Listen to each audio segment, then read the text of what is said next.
Talking options. I like to talk options. Sweet. Bam, welcome back to Talking Options, where we teach you how to trade options, giving you a better option than the options that you had before. We're in Miami, and what are we talking about today? This is part 2 of trading the energy. So we talked about trading natural gas. Now we got to talk about the blood of this earth, and we got to talk about the major energy source, what we use, because it not only affects the energies, but it affects the commodities, it affects the stocks, and it's because so many different people rely on it in so many different ways. You know what I'm talking about? Crude oil. Crude oil is super volatile, and if you're not talking about futures already, then I gotta tell you, this is probably one of the major futures underlyings that you want to trade. And it's because of the volatility, it's because of the opportunities, not only for day traders, but then also for swing traders. There's a lot of different opportunity that you can get with crude oil, and that's what we're gonna talk about today. So when we talked about natural gas, of course, that's one of the runner-ups to crude oil. But crude oil is really, this is the reason why wars are started. Even when you talk about what happened just a couple of months ago, I put it on my page with Iran supposedly having an attack on one of our oil tankers. What did we see with the prices of oil? They shot up. Why? Because of supply and demand. Supply and demand is the major forces when we're talking about crude oil. And there's a lot of different economic news announcements that you can also trade with crude oil. I want to show you a couple of them to you here. So one of the first ones is you have the EIA weekly energy stocks report, and that report comes out every Wednesday at 10:30. But then we also have one that comes out at 10:30 a.m. and that is talking about the storage of crude oil. What do we have as far as the storage? Now, I mentioned to you again, crude oil is not only moved based off of seasonality. So it's very different from corn and wheat and the grains that we're going to talk about next week. The reason why it's different is because there's a lot of different factors at hand here. See, it's not only about supply and demand at this case. Anything that happens in the Middle East, oh, you can bet you're behind that it's going to move crude oil, because that is where we're getting majority of our supply from. So anything political, anything with supply and demand, and then also anything with stocks, because there are certain stocks that rely heavily on crude oil. You also have to think about certain sectors like the transportation sector. So all of these different sectors affect crude oil, and that's why I would say that's one of the major differences between trading the energies and when you're talking about trading the commodities as far as the grains. Because with the grains we can kind of figure out like, okay, this moves it, this moves it, this moves it. We know what moves that. But when you talk about crude oil, like, this can move at any moment simply because Trump said the wrong thing to the Middle East, and then all of a sudden we start to see that volatility in the underlying.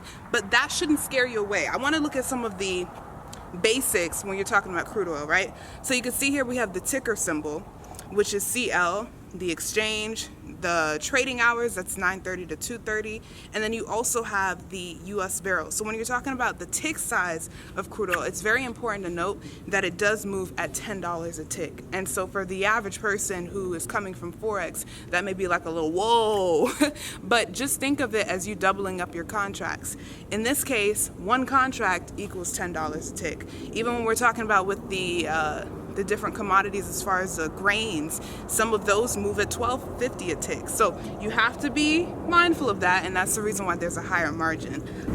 Let's take a look at the underlying though. Before I show you the charts, let's talk about EIA administration, because they also have this really cool article that just has an analysis of the 7 different factors that they say influences the oil markets. Of course, this is coming from the government, so if they're telling you these 7 to look out for and to just watch, I would definitely take it into consideration.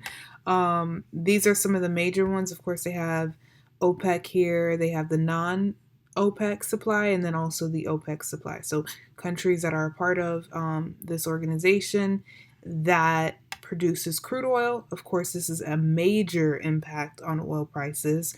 And so looking at this article will definitely give you hindsight as well as good information that you can base your fundamentals off of. And so you can see they also have the non-demand OECD, which is an organization of economic cooperation and development. So check this out as well. 7 different factors that affects crude oil prices. I'll put a link in my bio as well as in the description below on YouTube. Also want to check out, I mentioned the reports already in some fundamental news, but I thought this website also had some good information on how you can see some different petroleum status reports that come out weekly. This one's from the EIA. You can see this is some of the different reports that comes out, the previous, the forecast, and the actual. I'll put links to both of these. So, it's funny, I was just talking about the volatility of oil prices, right? So this is recorded on Monday, August 5th. So this information will probably be dated because I think I'm going to release this on Wednesday.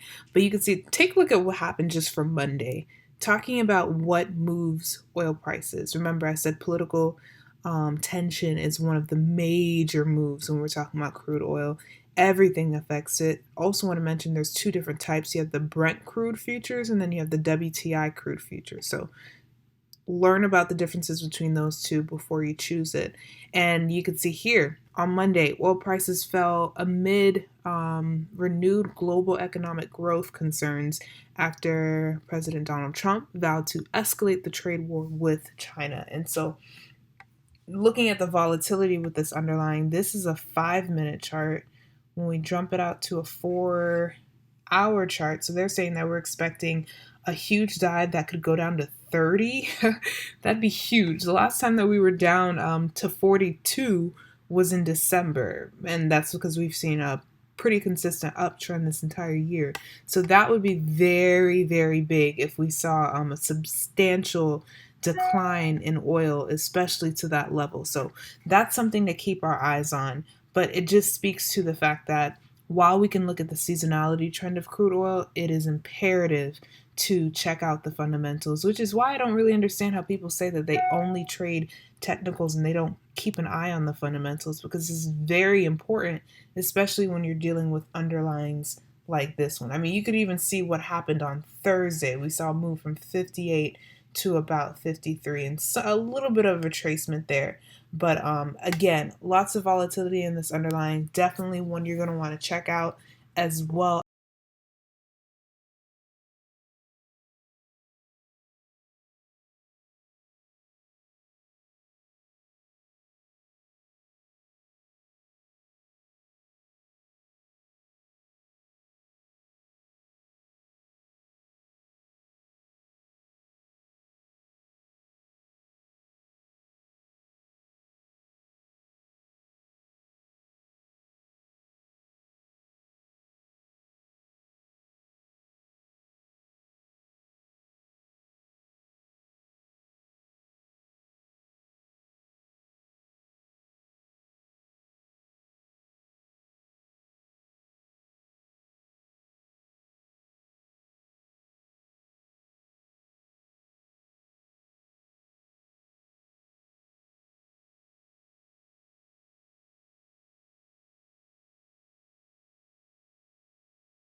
back. But there's a lot of different forces to it. So I'm gonna stop the video right here because the next one I want to talk about is heating oil, and that'll be a short video, but this will pretty much tell you a little bit about the different energies that you can trade when we're talking about seasonality trends. So until next time, make sure you're talking options, guys. I'll see you.